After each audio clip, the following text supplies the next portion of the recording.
Flipping through the pages of my old journals, with every turn another memory, and dusty words bring pictures to my mind. I see the marks of the passage of time. Hello, welcome again to the, the seventh episode? Seventh episode of Journaling Through the Years. This is a series on my channel where I look back at my old journals from all of my life since I was almost old enough to hold a pen, and I have written in a journal, and I've kept them in a box above in my closet. And I have two full boxes of that. And so I've been reading through this journal. This is from my high school years. And we had a Dalmatian when I was a kid. So it's been quite emotional, I should say. We've had to put content warnings on a lot of these for sure. Depression and such like that. And today is nothing else. However, as I was reading through and kind of preparing for what I was going to read, it starts to show some glimmers of hope as my 16-year-old self is processing her first break and bout with depression and suicidal ideation. Once again, if you are someone struggling with depression or have suicidal ideation thoughts, please contact www.nami.org, and they can get you the support, the resources. They can help you out. There's other people there that are going through the same thing or have gone through the same thing. Know you are not alone, and that you're here for a purpose, and that you are loved, and that recovery is possible, and that recovery works. Okay. So this is written on June 30th, 1995. And I believe I had gone on a hike with my family, aunt, uncle, and cousin. And I'm not sure if there was another friend with me, but I had stayed behind. We'd gone to the coast to look at these elks called Thule elks, and I had stayed behind, and I just sat in the thing and wrote because I was very depressed and I just wanted to be by myself. Content warning. What shall I do? Where shall I go? If a mountain lion came, I would lie here and let him eat me alive, rip away at my flesh, bloodening the earthen floor, ripping me limb from limb, as a child rips her doll apart and cotton falls out. This is a memory.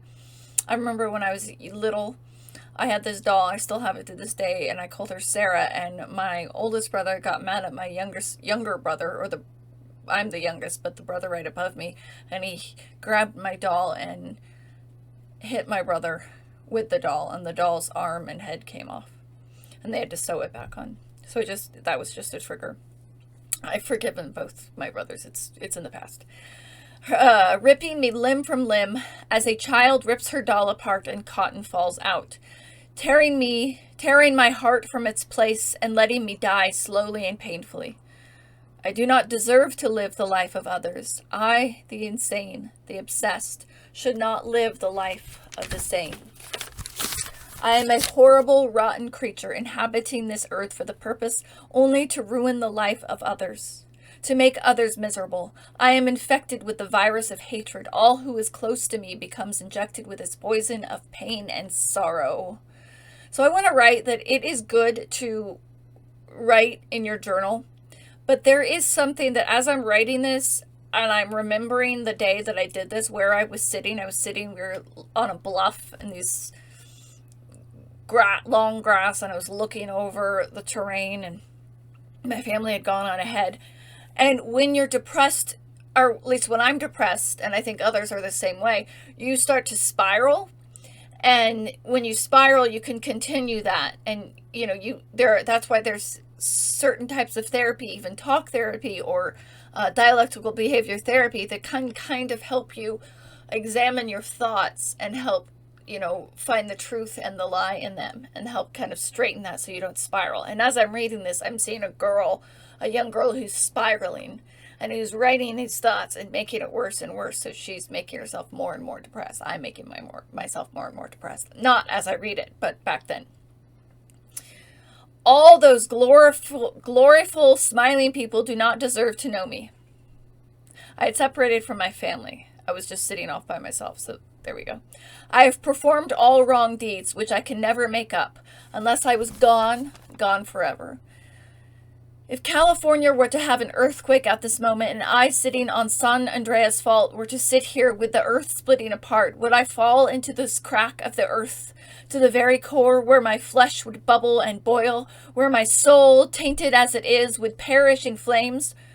Or would I fall to my doom down this steep hill till I reached my watery death?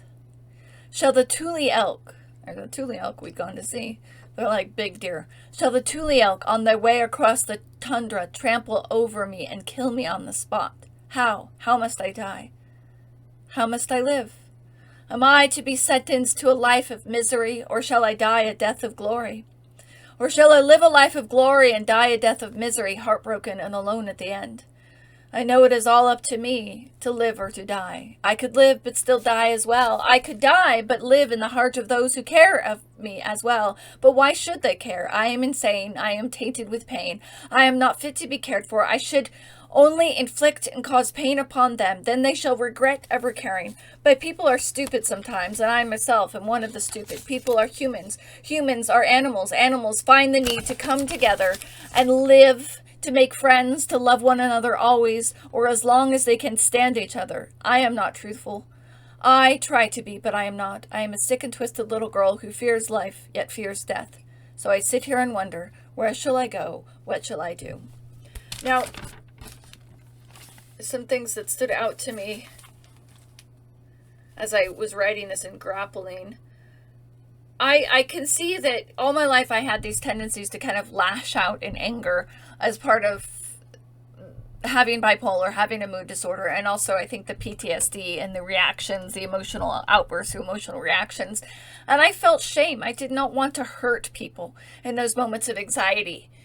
Because that's what they were. They were a form of anxiety. I didn't want to hurt people, and I still do. I still look back on the people I hurt in whatever way, and I feel shame, and I feel like I don't want to hurt people. And I think that is what I'm talking about. I am insane. I am tainted with pain.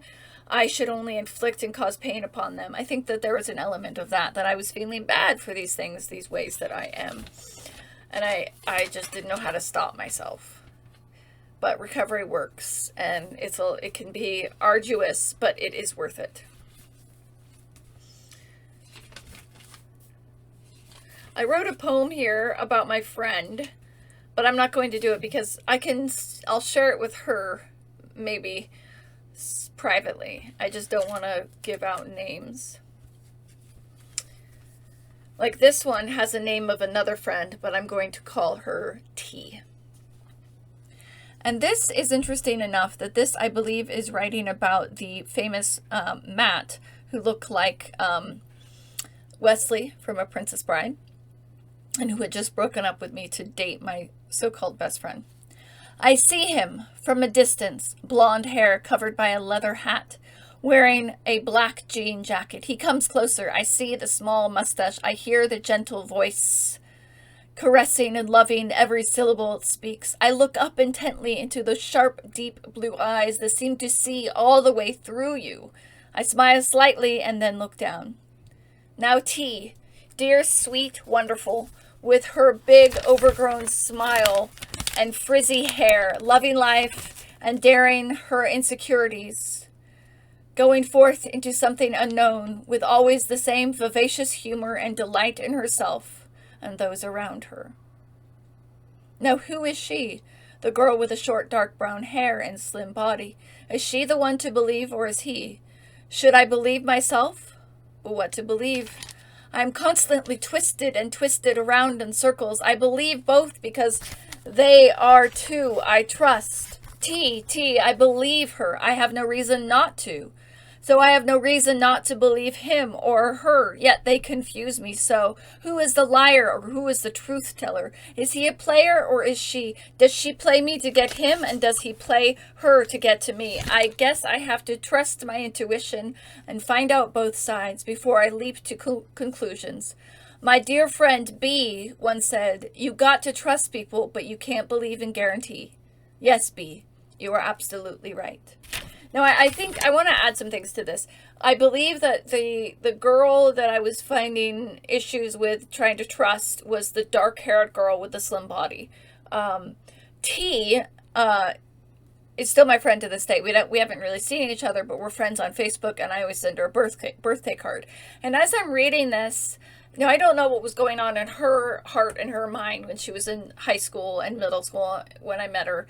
I met her at a YMCA camp. I don't know. However, I can tell you that when I looked to her and from the outside, I think I really did look up to her. She was one of my best friends. And I looked to her someone that dared through her insecurities, as it says, going forth into something unknown with always the same vivacious humor and delight in herself and those around her. I think there was a part of me that desired that. And it wasn't in a way that I was jealous. I mean, maybe I was, but it was more of I felt comfort with her, and I felt like she was someone that I could turn to and that I cared for and I looked up to and I wanted to connect with. And I think that's why I still maintain that relationship, because she was someone that was always loyal and was inspiring to me. Even if I never really knew it at the time. But I see that now as I read this. And B was another friend. She was a little bit younger than me, but she is also someone that inspires me. Circles, circles, circles. I keep my life going in circles until I'm truly dizzy and worn out. I haven't slept in days, still trying to figure out why I keep going in circles. Not sure what was going on. I don't have a date, but I have these circles here. See, I can't ever do this very well. See? Circles, circles, circles. But haven't slept in days is very interesting to me, because even when you're depressed, when a person's depressed, they may have trouble sleeping. Or it's not just mania. It could be depression where they just can't sleep. They're so depressed that they have insomnia and their mind just keeps going in circles and they just keep thinking, I've been there. So this is where I'm going to leave you. And it, for me, is it's a message of hope for my younger self. That I was starting to realize an inkling of what true friends were. And even if I didn't really figure it out till now, or I got lost by the manipulations of abusers throughout their life, even just in the last few years, I still think that there was a part of me, my younger self, that knew what it meant to be a good friend and was honoring that and the people that I saw around me. So, Friends to the End, written June 8th, 1995. Now, this was in the deep heart of my first break with depression. Stars, silver stars, staying close together as friends do, building up on top of each other as support and strength, giving one another strength to shine. The ability to stand tall, to not be afraid of all that life gives. Sometimes the stars shine high up in the sky. Others are not so bright and sometimes unseen at the bottom. You twinkle high in the sky in your glory moments while you smile at the bottom or on their twinkle point. Those at the bottom, you and anyone else, look up with a look of longing and possibly envy across their brows. Then the glory moments end for a time, and you twinkling high above come crashing down to earth. Your twinkling silvery appearance is replaced by the gray pain of loneliness and sadness. As you fall, you think you'll die when you finally hit. But your friends are below waiting. With a net of love they formed, they catch you and hold you as you shall do to them in their pain and their heartbreak. With them there, you start to feel better and twinkle as a star once more. You see the light of hope, and that is good. Do you ever wonder who breaks your heart more, a lover or friend? Don't wonder no longer, dear child. Just live life in the twinkling stage. If you start to fall, I shall be there to catch you and hold you close. Remember, I am always here in spirit and never far behind. Though my body isn't present, my heart is never far away. And so I can remember when I was in this depressive stage of my life, the first depression break at 15 or 16. And there were friends, and there's still a lot. Okay, well, we just got cut off, so I'm just going to end this. So yeah, I was saying that this is a very sweet message. Like I was saying, I was grappling with what it meant to be a good friend and what it didn't. And even if it was something I didn't figure out until recently, completely, I think it's still lifelong. I don't think that you ever really figure it out. But I was grappling with it, and I was coming to terms with it and finding an inkling. And one of the reasons I was discovering what it meant to be a friend to the end was the people that were around me when I was at my lowest, when I was having that first depressive break. And remember, this was the 90s. It wasn't something that was widely understood what it meant to really be depressed or have mental illness. It wasn't something widely spoken about. It was still it's still pretty much stigmatized and in the dark. And so I had a lot of friends that were coming around me and were lifting me up and telling me not to hurt myself and telling me how much they loved me. And I can name them, but I don't want to, just for their own privacy. And I think that love and that support kept me not only alive and got me to get the help that I needed then, it has been a buoy till this day. Even if they're not necessarily in my life because they were high school friends, or the relationship has shifted because we've kind of spread out and, moved away from each other and only know each other on Facebook or social media, I still have that support. I still have that foundation.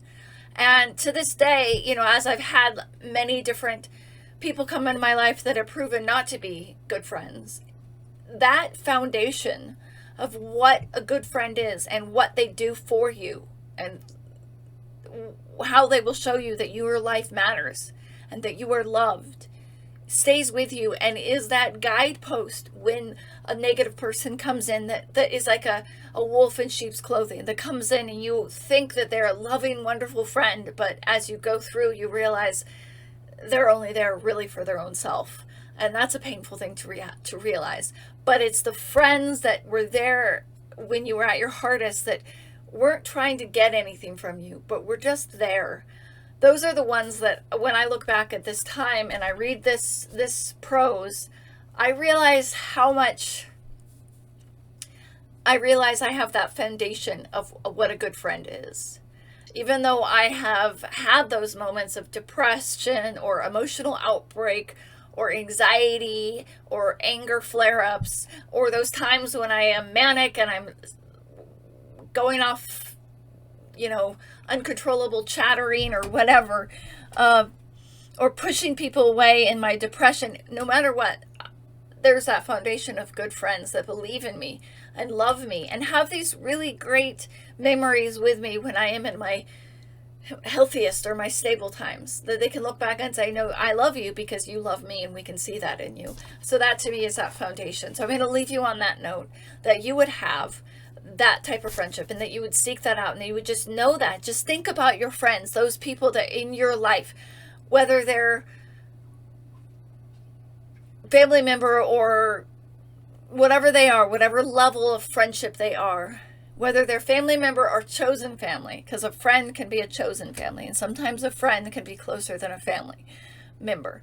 So whatever it is, reflect on that and just think about how that friend has helped you and how you can help them, how you could be a friend to them to lift them up and encourage them.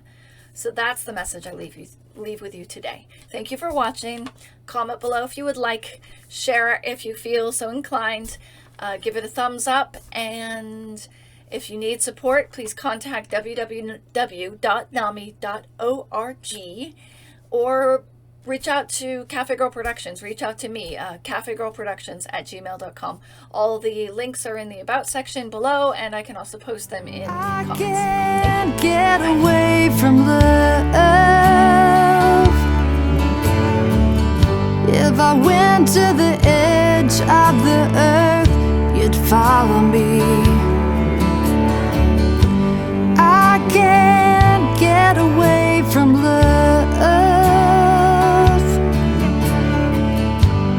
I go up to the heavens, you're there. If I make my bed in the depths, you're there. I can't get away from love. Baby, I was going barefoot in the summertime. Baby, I was falling asleep to the sound of rain.